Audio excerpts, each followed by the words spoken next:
सारी चीज़ें बराबर चल रही थी। तो जब मार्च आया, मार्केट लॉकडाउन लग गया, वो तो से बंद करना पड़ा क्योंकि 1-2 महीने तक के फिर सब कुछ शट Right. डाउन हो गया था। राइट 55,000 मेरी फीस थी। 55,000 होगा ना पूरी वो पहली तरीके बार से। ही ऐसा था भैया कि मैं जब बाहर गया था, नहीं तो मैं कभी घर छोड़ के इतना दूर गया घर नहीं वालों था। से दूर रहना भी एक मतलब वही एक इमोशनल मोमेंट हो जाता I was finding for some BPO type jobs. उस टाइम पे एकदम से मैं नर्वस हुआ और उन्होंने फिर मेरे को जो आधे घंटे तक के सुनाया। है।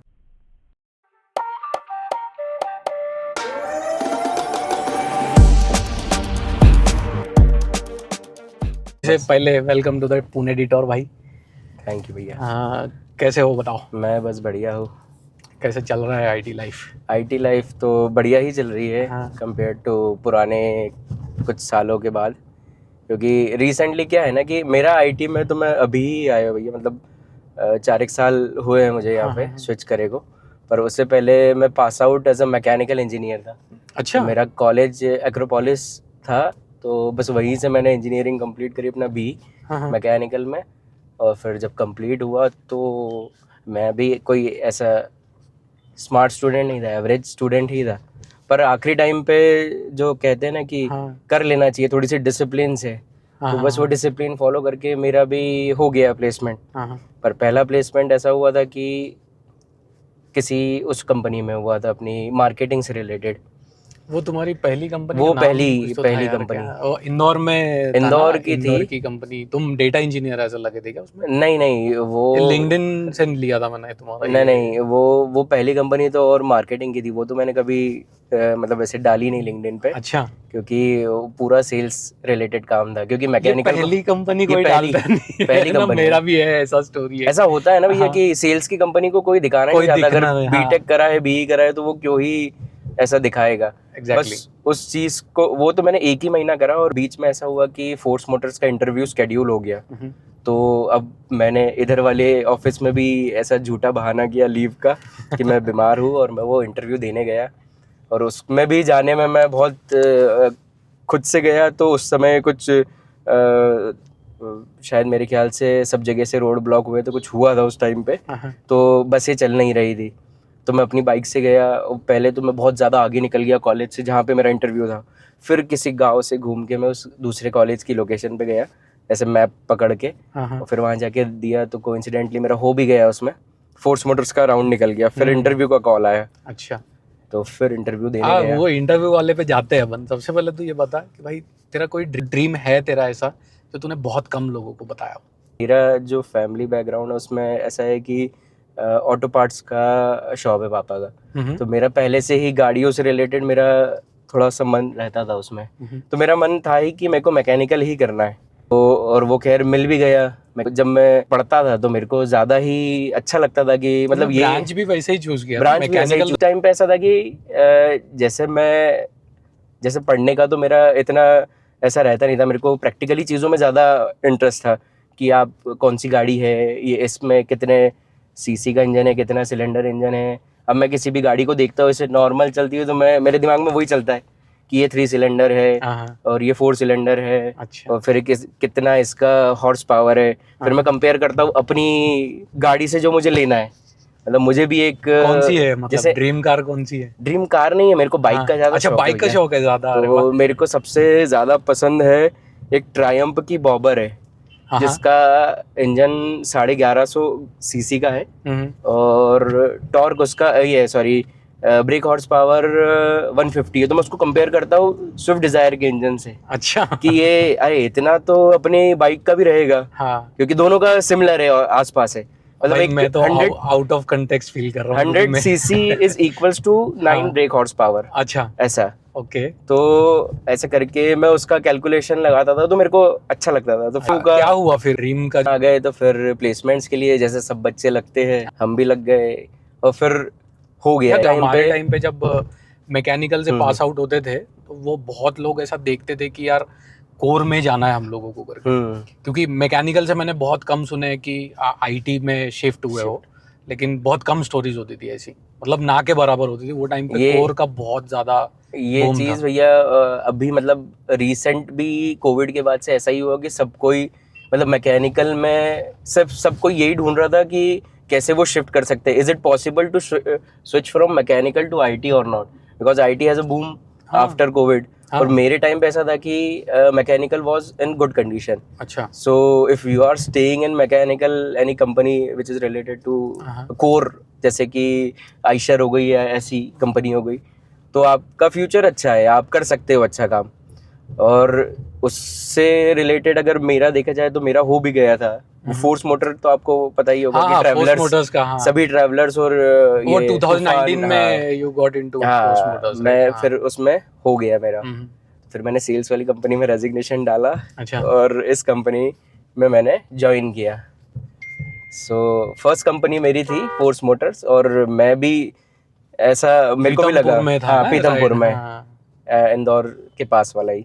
हाँ, ज्वाइन करने के बाद भाई क्या चल रहा था तुम्हारे दिमाग में उधर वहाँ पे तो भैया जब जैसे फोर्स मोटर्स का एक था कि मतलब वहाँ पे जिस भी आप शॉप में हो, मतलब उधर करंटली ऐसी शॉप्स रहती है, जैसे कोई बॉडी शॉप हो गई और पेंट शॉप हो गई, फिर एक ट्रांसमिशन वाली हो जाएगी पूरी, जहाँ पे पूरा बॉडी का पार्ट्स लगेगा। तो मैं बॉडी शॉप में हुआ था, तो वहाँ के जो सीनियर्स थे, मैनेजर और ये, वो काफ़ी अच्छे थे, मतलब वो प्रेज भी करते थे, और उनके चक्कर में मुझे ऐसा लगा कि यहाँ पे सीखने के लिए बहुत कुछ है। उन्होंने मेरे को गाइड किया कि नहीं सबसे पहले आपको जो चीज़ें देखनी रहती है वो QCC रहती है, जैसे क्वालिटी, क्वालिटी आपकी बेस्ट होना चाहिए। अच्छा। और शुरुआत हमारी उसी चीज़ से हुई। उसके बाद में हमको पता चली कि लो कॉस्ट ऑटोमेशन कैसा होता है, अच्छा, फिर काइजन्स कैसा होता है, ये सब चीज़ों को ध्यान में रखते हुए फिर वो धीरे धीरे फिर मेरे को शिफ्ट कर दिया एक दिन लाइन पे, मतलब जो मेन ट्रैवलर की लाइन जो रहती है, जो स्कूल बसेस रहती है ना, हाँ,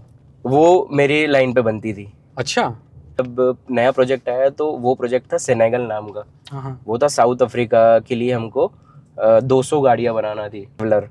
तो वो प्रोजेक्ट था मेरा सबसे बेस्ट पार्ट इस मैकेनिकल की जर्नी का, कि मेरे को सबसे अच्छे से वो चीज़ करना आ गई। मतलब मेरे लाइन पे होते ही वो 200 गाड़ियाँ पूरी मैंने बनाई हैं। वो मैं सीख चुका था कि वो कहाँ पे क्या चीज़ों का ध्यान रखना है, कैसे बनाना है इस गाड़ी को। से बढ़िया यार, बहुत बढ़िया एक्सपीरियंस मिला होगा इससे। बढ़िया एक्सपीरियंस, अच्छा लगा होगा इतना बढ़िया काम करके, कि कुछ तो मतलब फिजिकल जब करते हैं, कुछ ऐसा डिलीवर करते हैं, तो वैसा फील हाई रहता होगा ना, फील आए। तो उसके बाद में मेरे को UAE के भी प्रोजेक्ट में डाल दिया था।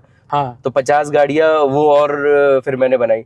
तो जब आखिरी दिन था ना, वो मेरे को आज भी याद है, मेरे मैनेजर ने ऐसा क्रॉस किया, मैं आगे गया और वो पीछे, फिर वो पलट के आया कि क्या हुआ बेटा, सारी गाड़ी डाल दी तूने? वो उन्होंने मेरे से पूछा कि क्या रहा आज का। तो फिर मैंने उनको बताया कि ये सेनेगल सारी निकाल दी है, साउथ अफ्रीका की, UAE की थी वो भी डल गई है, और जो लोकल स्कूल बस है अपनी वो चढ़ा दी है फिक्सचर पे। अच्छा, तो वो बिल्कुल खुश। तब से उन्होंने जब भी मेरे को कुछ काम, मतलब सीनियर अगर छुट्टी पे है तो वो बोलते थे कि ये वैभव ही रहेगा, वैभव ये लाइन पूरी डोपामिन हाई लेवल पे रहता होगा ना ये, बोले ये सब संभाल लेगा। और अगर किसी ने अगर मेरे को कुछ बोला भी कि नहीं आज ये लाइन पे नहीं जाएगा, तो वो मेरे को सीधे ही बोलते थे कि वो किसी का काम नहीं करेगा, क्योंकि उधर ही जाएगा, किसी का काम नहीं करेगा, और डिस्कशन नहीं चाहिए मेरे को ऐसे दूसरा करके। कुछ भी नहीं, कोई काम नहीं करेगा, ये पूरा वही बहुत देखेगा। बढ़िया रैपो बना लिया था भाई। ये रैपो बनाने के लिए क्या लगता है भाई? भैया रैपो तो मैं सच बताऊँ ना, मैंने बिल्कुल डिसिप्लिन और हार्ड वर्क, यही 2 चीज़ है आपकी रेपुटेशन बनाने के लिए। और वहाँ जाने के बाद मैं अपना एक ही चीज़ था कि अपने को काम करना है और काम से मतलब रखना है, मतलब माइंडिंग योर ओन बिजनेस।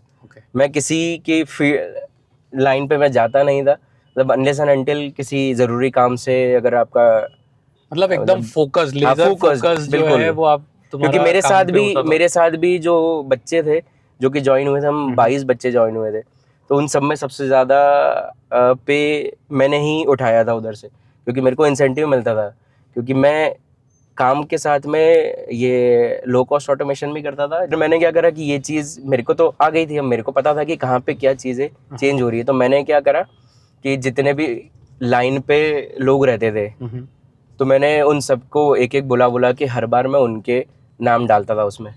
तो उससे क्या होता था कि मेरे अंडर उस टाइम पे 57 लोग थे। 57 लोग अंडर में थे। वो मैं उनके साथ में काम करता था। ये तो भाई एकदम अचीवमेंट है ना, अचीवमेंट जैसा फील होता होगा ना उस टाइम पे तो होता था भैया। पर फिर क्या होता था कि जैसे ही वो काइजन का पैसा आता था ना, तो अब इन लोगों के इसमें स्प्लिट होता था ये, इनको 1000 2,000 रुपए बढ़ के आने लगे सैलरी में। तो ये बिल्कुल मेरे कहने पे वो सारा काम करते थे जो मेरे सीनियर के कहने पे नहीं करते थे। तो मतलब उसमें मेरा भी फायदा था, उनका भी फायदा था। बराबर। और तो डिलीवर भी कर रहे हो, डिलीवर भी, हाँ, प्रॉपर तरीके से डिलीवर कर रहे हो, प्रॉपर डिलीवर, वो एक भरोसा बना लिया, भरोसा बना लिया। But how do you do this, कि इस तरीके से काम कैसे करें? How do you generate curiosity in yourself? जो पर्टिकुलर ड्रीम होती है, गोल होता है, तो उस पर डिपेंड करता है। मतलब मेरा फॉलो करने का तरीका कुछ और है भैया। मतलब आप बोलते हो ना जैसे कि I will be following my long term goal, मेरा लॉन्ग टर्म गोल ये है, ऐसा है। पर मेरे को ऐसा लगता है कि मैं लॉन्ग टर्म तक के जब पहुंचूंगा जब मैं अपना शॉर्ट टर्म पूरा कर लूंगा। वो ऐसा है ना कि लॉन्ग टर्म तुम देखते हो और शॉर्ट टर्म तुम छोटा छोटा कंप्लीट करते हो, तो मैं लॉन्ग टर्म पहुंच जाऊंगा।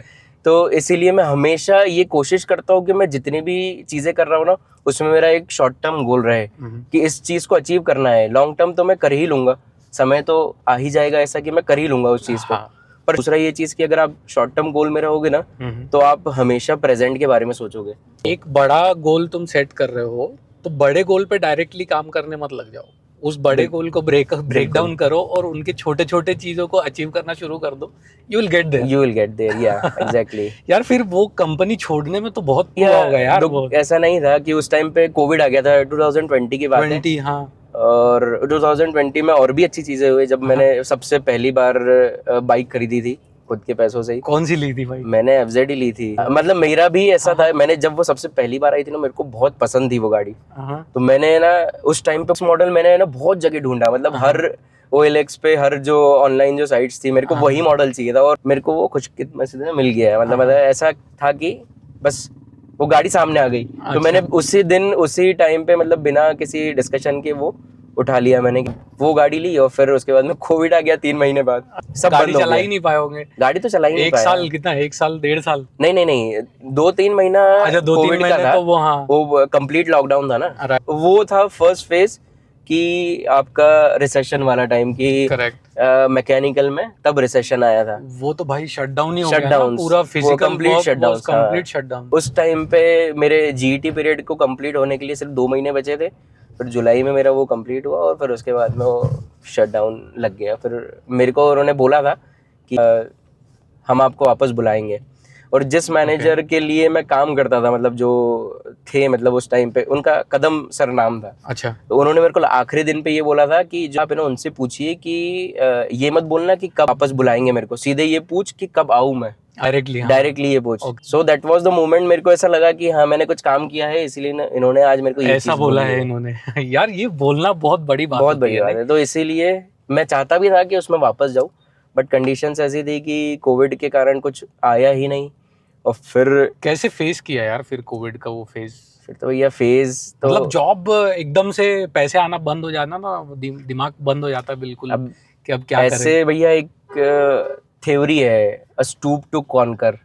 मतलब ये एक MIT के साइकोलॉजिस्ट है, जॉन रस्किन करके।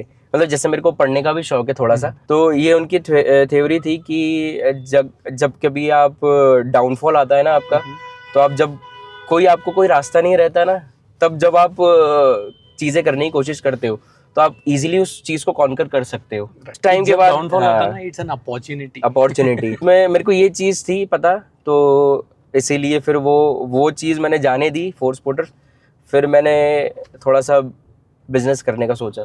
तो कोविड में बिजनेस स्टार्ट किया था। बताओ यार क्या स्टोरी थी इसकी? कोविड में ऐसा था कि मैंने अपना पूरा जो दुकान थी, तो उसमें फाइबर पार्ट्स जो रहते हैं ना अपनी बाइक के, मडगार्ड, फाइबर पार्ट्स और ये टेल पैनल्स और ये सब, मैं वो सेल करने लगा क्योंकि ऑटो पार्ट्स तो चल ही रहा था। ये कहाँ थी बता दो ना, उसको थोड़ा सा प्रमोट करो। वहाँ के कोई व्यूअर्स देख रहे होंगे तो जरूर कमेंट करेंगे। वहाँ का देवास में एक जगह है गजानन ऑटो पार्ट्स करके। इंदौर तो पता है भाई, मेरा ससुराल है। बस उसके पास में ही है देवास, तो वहीं पे शॉप है पापा की। तो पापा की जो दुकान थी उस पे लेवरेज किया या फिर खुद का कुछ स्टार्ट किया? नहीं, ये खुद के पैसों से किया था। मतलब मेरे पास जो सेविंग थी ना फोर्स मोटर्स के टाइम की, तो मैंने उन सबको यूज किया और फिर उससे वो सेटअप डाला था। तो जाके फिर जनवरी तक के सब कुछ सही हो भी गया था। मतलब 2021 जनवरी हाँ, तक सब सही हो 2020 गया सही था। भी होने हाँ, लगा था। मतलब मेरा राइट। पैसे भी बढ़ते जा रहे थे। मेरा मेन फोकस था इन्वेंट्री को बढ़ाना, कैसे भी करके। तो वो इन्वेंट्री बढ़ भी रही थी और सारी चीज़ें बराबर चल रही थी। तो जब मार्च आया, मार्च लॉकडाउन लग गया, वो तो जिस टाइम पे सबसे ज्यादा जो क्रिटिकल कंडीशन ज्यादा थी, केसेस आने हाँ, लगे ज्यादा थे। केसेस हाँ, इंडिया की, से बंद करना पड़ा क्योंकि 1-2 महीने तक के फिर सब कुछ शट राइट, डाउन हो गया था। राइट। मतलब मैं खाली बैठता था तो मैं क्या ही करता था, मैं तो पढ़ता था। मैं तो फिर मैंने उस टाइम पे आईटी से रिलेटेड चीज़ों का पढ़ा। तो ये किसी और ने सजेस्ट किया था आईटी से रिलेटेड हाँ, पढ़ो, मतलब या मेरी फिर sister, she is also software engineer, is a tech lead in HCL। तो उन्होंने बताया, तो मैंने भी जावा और इन सब से, जैसे सब कोई पढ़ते हैं, बेसिक से नॉलेज लिया, जावा से ही वीडियोस, स्टार्ट हाँ, वीडियोस देखे, सब कुछ किया। राइट। हाँ फिर इंटरव्यूज दिए, 2-3 इंटरव्यूज दिए, तो मेरे को पता यार, चला। ये पढ़ाई तुमने क्या कुछ कोर्स वोर्स किया था या हाँ, फिर? कोर्स किया था मैंने। एक कोडेनारा करके एक इंस्टीट्यूट है पुणे का। हाँ, सो वो पहले यही मतलब पढ़ाते हैं और वो इंटरव्यू भी वही स्केड्यूल वही करवाते schedule हैं। करवाते हैं, ओके। सो उनके थ्रू ही एक दिन, मतलब रैंडम ही बस वो कॉल आ गया उनका कि हम ऐसा ऐसा करेंगे। तो मैंने भी तुमने कहीं भरोसा, सर्च किया होगा ना, नहीं नहीं ये नहीं, गूगल सब मैंने, देखता उन्होंने रहता मेरे को नौकरी से ढूंढा। और अच्छा, मुझे ओके। शुरू में फेक लगा था। हाँ, मैंने पर ऐसा कुछ नहीं था, रिस्क लिया उनको पैसे देने का, क्योंकि मेरी कितना 55 चार्ज किया था? 55,000 मेरी फीस थी। 55,000? हाँ, तो कंडीशन थी उसके हिसाब से 2-2.5 महीने में मेरा हो गया प्लेसमेंट रेनोसिस नाम की कंपनी में। तो वो मेरी पहली ये आईटी, जयपुर में जयपुर की जो था ना कंपनी थी। रेनोसिस? हाँ, हाँ, जयपुर की तो जो कंपनी फर्स्ट थी, IT company, first right, IT वो वाली? कंपनी। हाँ, ओके। यार इंदौर छोड़ना बहुत बड़ा मतलब हाँ, चेंज ओवर रहा होगा ना वो पूरी पहली तरीके बार से। ही ऐसा था भैया कि मैं जब बाहर गया था, नहीं तो मैं कभी घर छोड़ के इतना दूर गया घर नहीं वालों था। से दूर रहना भी एक मतलब एक वही इमोशनल मोमेंट हो जाता है। हाँ, मम्मी मम्मी वगैरह कैसे रिएक्ट करे फिर जा वो, रहा है? हाँ, पहली बार में तो उनको भी काफी बुरा लगा था। बाकी मैं ये दो कि उसका डिस्टेंस पास था जयपुर का, कि हाँ, 1 नाइट ट्रेवल था। हाँ, तो मैं कोशिश करता था कि, मतलब मैंने सोचा ही था कि मैं जल्दी वापस आ जाऊंगा। घर वालों का तो रिएक्शन ऐसा ही रहता है, वो तो चाहते ही है कि कहीं जाए ना, इमोशनल हो या जाते हैं ना वर्क फ्रॉम थोड़े होम से टाइप यार कुछ मिल जाए। हाँ, बट बाहर चले जाते हैं बच्चे तो हाँ, एकदम से उनके लिए क्या सूना सूना हो जाता ना यार। फर्स्ट फेज था जो आईटी का, वो मेरे को .NET में as a associate software engineer डाल दिया। मैंने ट्राई किया था उधर भी कि सेल्स फोर्स में मैं आ जाऊँ।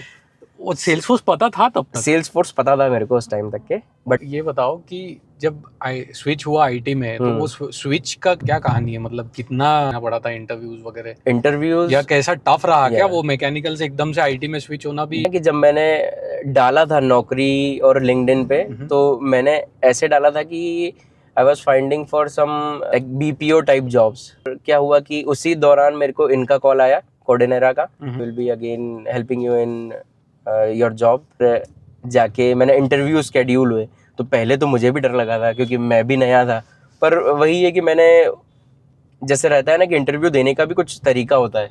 उन्होंने तो वो हेल्प किया तुमको? नहीं नहीं, उन्होंने सिर्फ मुझे बताया कि आपका इंटरव्यू स्केड्यूल होगा। उन्होंने सिर्फ पढ़ाया था, ओके। पर पढ़ाने से और मेरे उनको जस्टिफिकेशन देने से ऐसा जॉब तो लग नहीं जाती, क्योंकि हाँ, 2-3 क्योंकि इंटरव्यू यार तो मुझे भी वही लगे थे। मैकेनिकल से इमीडिएटली तुम हाँ, आईटी में शिफ्ट मार रहे हो ना, तो इंटरव्यू एक्सपीरियंसेस तुम्हारे मैकेनिकल के अलग रहे होंगे और इसके अलग रहे अलग होंगे, रहे, क्योंकि वो जब टेक्निकल सवाल पूछने लगते हैं, क्योंकि हम लोग पूरा पढ़ के नहीं जा सकते, पूरा right? पढ़ के नहीं जा तो सकते। वो जितना वो पढ़ाएगा उतना हम लोग ग्रास्प तो कर लेंगे, लेकिन स्टिल इंटरव्यू क्रैक करना इज अ डिफरेंट थिंग जब आप सिर्फ पढ़ के जा रहे हो।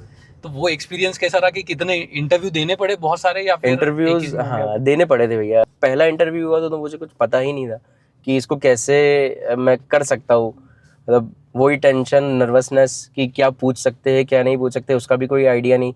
बट वही है ना कि बहुत सारे लोगों ने ये चीज़ बताई, मैंने पढ़ी भी कि आप देते जाओगे तो आपको पता चलता जाएगा कि वो कैसे आप निकाल सकते हो।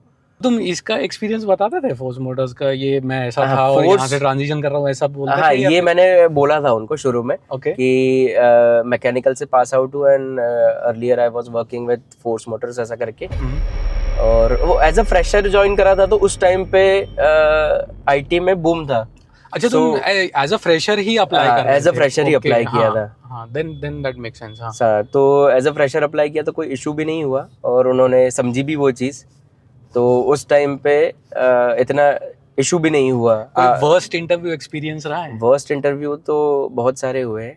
वर्स्ट इंटरव्यू तो मतलब बाद में भी क्या हुए। हुआ ऐसा कि उसने कुछ ऐसा बोल दिया या मतलब वो सीधे मतलब ऐसा इंटरव्यू में ही कुछ सवाल ऐसे थे जो कि मेरे को पता नहीं थे। हाँ और अब मेरे अंदर तो ऐसा था कि ये तो कोर्स के बाहर का है नहीं तो उस टाइम पे एकदम से मैं नर्वस हुआ, और उन्होंने फिर मेरे को जो आधे घंटे तक के सुनाया कि ये कोई तरीका नहीं होता है, क्योंकि ये पहले अगर ये ऐसी चीज पहले हो जाती है ना तो फिर आदमी मतलब थोड़ा लेकिन सा ये और दिस इज ऑल्सो गुड हाँ, ना कि good अगर thing। तुमको कोई सुना देता है इतना तो आप मन पे नहीं लेते मन हुए पे यू नहीं। Can take it as a learning कि यार Learning, yeah। ये ऐसा बोला ना, इसको बताऊंगा अभी। Exactly। अभी तुम्हारा एक्सपीरियंस पूरा इंटरव्यूज के साथ में बहुत अच्छा रहा, राइट? इतने इंटरव्यूज दिए तुमने, तो मेरी ऑडियंस के लिए तुम ऐसे 3 इंटरव्यू के तरीके बताओ जो क्रैक करने के लिए उनको काम आएंगे, जो तुमको काम किए हैं कि ये श्योर शॉट ये चीज करो ये चीज। And it will work for you. So basically क्या होता है ना कि अगर आप किसी इंटरव्यू की तैयारी कर रहे हो, सो पहली चीज़ है कि आपका जो बायो है, जो आपकी टेल मी अबाउट योरसेल्फ, वो जो आपने बोली ये Right, चीज़ हाँ। कि ये सबसे बेस्ट होना चाहिए। और अगर आपसे ऐसे नहीं होता है, अगर आप ऐसे पढ़ रहे हो और आपको नहीं समझ में आ रहा है कि मेरे को कैसा बोलना है, तो आप उसको लिख के ट्राई करो। पहली चीज़ तो ये हो गई। और दूसरी चीज़, अगर आप इंटरव्यू की प्रिपरेशन कर रहे हो, सो इट्स नॉट कि इंटरव्यू की प्रिपरेशन आप बस कर लोगे, आपने पढ़ लिया तो सारी चीज़ होएगी। वो जो आखिरी इंटरव्यू का टाइम अगर है 2 बजे, तो 1.5-2 घंटे पहले आपके लिए कुछ होना चाहिए रिवीजन के लिए। सो आप लिख के भी इस चीज़ को ट्राई कर सकते हो। Right. अगर आप लिखते हो सो आप बहुत जल्दी उस रिवीजन को कर पाओगे। Right. सो ये सबसे ज़्यादा हेल्प करता है आपके उस इंटरव्यू जो भी होगा। राइट। और तीसरी चीज़ ये है कि अगर इंटरव्यू में अगर आपका पहला राउंड क्लियर हो गया और आप सोच रहे हो ऐसा, so you should be aware कि हर बार पहले राउंड के बाद में होता नहीं है। उस टाइम पे भी उस डिसिप्लिन को फॉलो करना है, उस हार्ड वर्क को रखना है, ताकि जब सेकंड हो तब आप रहो उस फ्लो में। नहीं तो अगर आपका फ्लो टूट जाएगा तो इजी थोड़ी है वापस से फ्लो में आना। ये 2-3 चीजें be ready for rejections. Be ready for rejections. क्योंकि एक इंटरव्यू में नहीं हुआ, 2, 5, 10 में नहीं होगा, 11वें में you will be the most eligible person. You will be knowing everything. मतलब एक टाइम पे ऐसा रहता है ना, ऐसा लगता है कि अगला इंटरव्यू में एक भी चीज नहीं छोड़ना है। राइट। मतलब ऐसा कि कुछ भी गलत नहीं होना चाहिए। मैं जितना करूंगा, जितना बोलूंगा, एकदम पॉइंट पे बोलूंगा। रेनोसिस में सबसे ज्यादा टाइम रहा है। हाँ, रेनोसिस में सबसे ज्यादा फिर टाइम। वहाँ क्यों इतना टाइम स्पेंड किया? मतलब सीख रहे थे वहाँ पे कैसा हाँ। माइंड, मतलब तुम्हारा थॉट प्रोसेस कैसा चल रहा था? तो जैसे मेरे को .NET मिला था तो प्रोजेक्ट भी अच्छा था। तो प्रोजेक्ट भी LNT का प्रोजेक्ट था, ये TechGM नाम का। अच्छा। सो वो एक तरीके से बिल्कुल जैसे आप किसी टाइप के प्रोजेक्ट्स रहते हैं IITs और इन बच्चों के NITs के, तो आप प्रोजेक्ट से रिलेटेड अगर जो भी जिसका प्रोजेक्ट सबसे अच्छा रहता है तो आप उसको एक अवार्ड देते हो, फर्स्ट सेकंड थर्ड प्राइज, ऐसा कुछ कॉन्सेप्ट था उस प्रोजेक्ट का। सो उस चीज़ पे काम किया तो काफ़ी इंटरेस्टिंग था, उसमें सीखने को मिला। यार ऐसे प्रोजेक्ट कहाँ मिलते हैं? मेरे को तो भाई ये मेरे को नहीं मिले यार इतने साल में। मैं सोचता हूँ कि ऐसा फर्स्ट सेकंड प्राइज देने लायक कहाँ हो रहा है ये हाँ, चीज़? वो बच्चों के लिए ही था। हम तो काम करते थे बैकएंड पे। हाँ। तो वो चीज़ थी, तो वहाँ पे सबसे पहली बार एनकाउंटर हुआ चीज़ों के साथ में कि एक्चुअल में जो अपन ने पढ़ा है वो बहुत अलग है, पर जिस पे अपन काम करते हैं वो बहुत अलग है। हाँ। महीने तक के मैंने रेनोसिस की जो वेबसाइट है वो मेरे अंडर ही थी। ओके, ऑफिस कंपनी का ही? कंपनी का। ओके। तो जो पहले उसको देखता था उसने भी एकदम से छोड़ दी कंपनी, तो वो प्रोजेक्ट मेरे ऊपर ही आ गया पूरा। अब मैं अकेला ही डेवलपर था उसमें, पर ऐसा था कि जो मैनेजर उससे पहले कभी मेरे को अप्रिशिएट नहीं किया था, वो 2 महीने बाद मेरे को बोला ये चीज़ कि आई थॉट कि इस आदमी के जाने के बाद में तुम काम नहीं कर पाओगे, but you have done really good in this project. How do you get this kind of projects जिसमें काम मिले? या मैं एक कोई तो पॉडकास्ट देख रहा था शायद से, उसमें एक बंदी ने बोला था ये चीज़ कि यार बोले जब मैंने ज्वाइन की, कोई भी एक प्रोजेक्ट था उनका, मैं पूरा डिटेल मेरे को याद नहीं है अभी, लेकिन मेरे को ये कंसेप्ट याद रहेगा कि क्या कैसे मिलता है काम। कि मैं एक प्रोजेक्ट ज्वाइन किए and I was available there and I was showing myself कि मैं कर दूँ ये काम, मैं कर दूँ ये काम मैं कर दूँ, एंड आई लर्नड एवरीथिंग। कि खुद जाके खुद घुस के कि मांगा काम, अगर काम नहीं है तो असिस्ट, और मिल जाता है तो फिर उसको पूरी शिद्दत के साथ कंप्लीट करो, पूरा देखो उसका, be an assistant to whatever work you are getting, whatever kind of work you are getting. मुझे लगता है कि ये कंडीशन मेरे साथ में, ये कंडीशन नहीं थी, क्योंकि मेरे इसमें तो लास्ट ऑप्शन मैं ही था, क्योंकि सब छोड़ चुके थे उस प्रोजेक्ट को, तो मैं ही बचा हुआ था, मतलब जो डेवलपर्स थे। हाँ, तो ये 1% लक वाला फैक्टर था कि मिल गया और हम काम करने वाले हैं ऑलरेडी। वहां से फिर पुणे आ गए, राइट? नहीं, 2.5 साल बाद मैंने जब स्विच किया तो एक मैरीलैंड की कंपनी थी, नौकरी से ही उन्होंने मेरे को स्केड्यूल करवाया। नौकरी is a very good tool भाई। हाँ, नौकरी ऐसे इज अ गुड टूल। नौकरी से ही मेरे एक दोस्त को आया इंटरव्यू के लिए, एंड उसने अपना रेजिग्नेशन डाल दिया। उस कंपनी का ऑफर लेटर भी आ गया और उन्होंने बोला कि 3 महीने बाद आप ज्वाइन करना। इसने अपना रेजिग्नेशन डाल दिया और फिर उनको उसको बीच में आया कि आपको 1-2 हज़ार रुपए का एक वो भरना है, मतलब किसी टाइप का पैसा इन्वॉल्व हो गया। हाँ, मतलब उसको किसी टाइप का सर्टिफिकेशन करना था, तो उसने 2,000 रुपए का सर्टिफिकेशन वो किया। और जब वो ज्वाइनिंग डेट थी उस दिन उसको पता चला कि ये फेक था। मतलब guys, be alert on these kind of scams. जहाँ पैसा इन्वॉल्व हुआ ना, वहाँ पे डाउट करो 100%। कुछ नहीं जा रहा है, कुछ छूट नहीं रहा है तुम्हारा, कोई नौकरी नहीं जा रही है तुम्हारी। जहाँ पैसा इन्वॉल्व हुआ, जस्ट डाउट दैट, क्योंकि कोई कंपनी ऐसा नहीं करती है कि तुमसे पैसा मांग, क्योंकि वो कंपनी है तुमको हायर करने के लिए, तुमको पैसा देने के लिए और तुमसे काम निकलवाने के लिए, बस। तुमने ऐसा किया है कभी कि घर पे किसी को सरप्राइज दिया हो या कुछ ऐसा किया है घर वालों के लिए या किसी के लिए भी? किया है ना भैया, मतलब जैसे पहली सैलरी ही थी तो जैसे घर के लिए चीजें खरीदी, अब सबके मन में रहता है कि कुछ ना कुछ तो लेना चाहिए। सो घर वालों के लिए ही लिया है। और ऐसा भी था कि मैं जब वाराणसी घूमने गया था, सो वहाँ पे मैंने सोचा था कि मैं अपने मम्मी के लिए ऐसा साड़ी लूंगा, तो वहाँ से मैंने बनारसी साड़ी खरीदी थी। तो वो सबको भी पसंद आया, मम्मी को भी पसंद आया, और बाद में लोगों ने बोला भी उनको कि ये बहुत अच्छा कलर है। एकदम मोमेंट होता है ना वो मम्मी लोग के लिए। था वो। हाँ, इस बीच में जब मैं रेनोसिस में था तो मेरे को फोर्स मोटर से फिर से कॉल आया था। अच्छा। 2 बार आया कि आप ज्वाइन कर लीजिए, आप आ जाइए, क्योंकि उस टाइम पे अवेलेबिलिटी आ गई थी, तो उन्होंने मुझे वापस कॉल किया। तो मैं जिस दिन वो छोड़ा था, मैंने ये चीज़ सोची थी कि यार किसी एक दिन तो उनको लगेगा कि इसने काम किया है। तो जिस दिन उनका कॉल आया तो मेरे को ये चीज़ अच्छी लगी कि हाँ, मैंने कुछ किया है, सोच के कॉल किया। ये बहुत बड़ी बात है भाई, ऐसा हमको छोड़ते भी नहीं शायद अगर कोविड नहीं रहता तो। उसके बाद में हमारे जो एचओडी थे, उन्होंने भी 1 वीक बाद उन्होंने एक बार कॉल किया, but he was so understanding कि जब भी, मतलब मैंने उनसे बात करके बस इतना बोला कि सर मैं अभी अभी यहाँ पे हूँ, तो उन्होंने बस एक ही चीज़ बोली, अरे बहुत बढ़िया बेटा, बढ़िया है, काम करते रहो, अच्छा है। और उन्होंने ये डिस्कस किया ही नहीं कि आप वापस आओ। मतलब क्यों हुआ? क्योंकि उन्होंने ये चीज़ सुनी कि मैं उधर अच्छा कर रहा हूँ, और उनको तो पता था कि आईटी में अच्छा काम है। सो ही टोल्ड मी दैट कि अच्छा है काम। उन्होंने ना मेरे से ये डिस्कस किया कि ज्वाइन करोगे क्या फोर्स मोटर, पर वो समझ गए थे कि अगर ये यहाँ पे कर रहा है तो वहीं पे अच्छा है, उसको करने दो। पर तो उन्होंने नहीं चाहा कि तुम यहाँ पे अच्छा करियर बनाओ और वापस से इधर आओ, ऐसा कुछ उनको लगा होगा। ये मेरा सोचना है। तुम्हारा क्या सोचना था? वो मेरा सोचना यही था कि जानता था कि उनका नेचर कैसा है। सो उन्होंने ये चीज बोली होगी तो किसी रीजन से ही बोली थी, क्योंकि वो बहुत कम चीजें बोलते थे, and he was particular about his words. He was like a guru to you. Yes. वो सभी के लिए गुरु थे। वो जितने लोग थे ना पूरे बॉडी शॉप में, तो वो सबके ही गुरु थे। यार कितना इम्पोर्टेंट लगता है कि एक गाइडिंग लाइट होनी चाहिए करके ऐसा। सो ये तो बहुत ज्यादा, ये तो पर्सनली लाइफ में ही बहुत इम्पैक्ट डालता है। अगर आपके ये बोल सकते हैं ना कि उन्होंने, वो जो तुम्हारे गुरु थे, ही शेप्ड योर लाइफ बोलेंगे।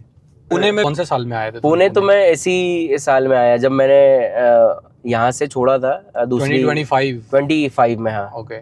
मतलब तो अभी 1 साल ही कुछ हो रहा है। 1 साल ही हुआ है मेरे को यहाँ पे आए, टेक महिंद्रा में। सो यहाँ पे भी उसी। सेल्सफोर्स कैसे मिल गया? मतलब बस I am very excited about Salesforce, क्योंकि Salesforce is a very good. तो यही चीज थी कि जब मैंने अपना करियर शुरू किया था आईटी में, सो आई वाज कि मेरे को सेल्सफोर्स मिलना चाहिए। Kind of my phase was like a roller coaster.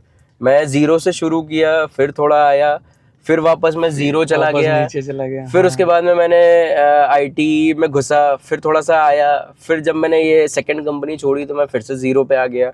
फिर उसके बाद मैंने पूरा रिवाइंड करा, सब कुछ पढ़ा Salesforce से रिलेटेड एक एक चीज़, फिर थोड़ा सा डिटेल में गया मैं, और फिर जो है मैंने इंटरव्यूज़ दिए, और फिर टेक एम में मेरा हो गया। पूरा मतलब डाइवर्स तुम्हारा लर्निंग रहा है ना, डाइवर्स टेक्नोलॉजीज, मतलब तुमको अभी अगर कहीं भी डाल दो ऐसे किसी भी इसमें तो तुम अडाप्ट कर लोगे। ये जैसा रोलर कोस्टर रहा है तुम्हारा जर्नी टोटल, इसमें तुमने पूरे रिजेक्शंस भी देखे, फिर सक्सेस भी देखा। तुमने क्या अपनी लर्निंग्स रही है तुम्हारी कि इसमें से कि क्या मुझे आगे पुश करेगा, मतलब कुछ ऐसा क्लैरिटी आ गया हो लाइफ में? जब मेरे को ऐसा लगता था, मैंने उस टाइम पे बहुत सारे इंटरव्यूज़ दिए थे, तो उस टाइम पे तो मैंने 7-8 इंटरव्यूज़ दिए थे। फिर मेरे को जब रिजेक्शन मिलता था सेकंड राउंड में आने का, बिल्कुल कंप्लीट सब कुछ हो गया है, अब मैं ये सोच रहा हूँ कि मेरा हो जाएगा, पर मेरे को कॉल आता है और बोलता है कि इंटरव्यूअर डिडंट लाइक योर, जो भी था सब चीज़ें अच्छी नहीं है, सो हम आगे पास नहीं करेंगे। तब मेरे को ऐसा लगता था कि यार कि अब क्या होगा, क्योंकि मेरे पास तो कुछ था नहीं। फिर मेरे को आप एक यूट्यूब पे आप अगर देखोगे तो अटल बिहारी वाजपेयी की एक कविता है कि हार नहीं मानूंगा, रार नहीं ठानूंगा। अरे तो वो मेरे दिमाग में हमेशा चलता रहता था, मैं उसको लूप में सुनता था। और एक शिव मंगल सुमन भी है उनके साथ में, वो भी कविता, वो 2 कविता मेरे को बहुत हेल्प करी। बहुत बढ़िया यार, बहुत मज़ा आया तुमसे बात करके यार, thank you so much for doing this. And आपको भी अगर मज़ा आया है वैभव की स्टोरी सुन के, तो इस वीडियो को लाइक करो, शेयर करो, और भाई सब्सक्राइब करना मत भूलना। थैंक यू सो मच, मिलते हैं अगले पुणे डिटोर में।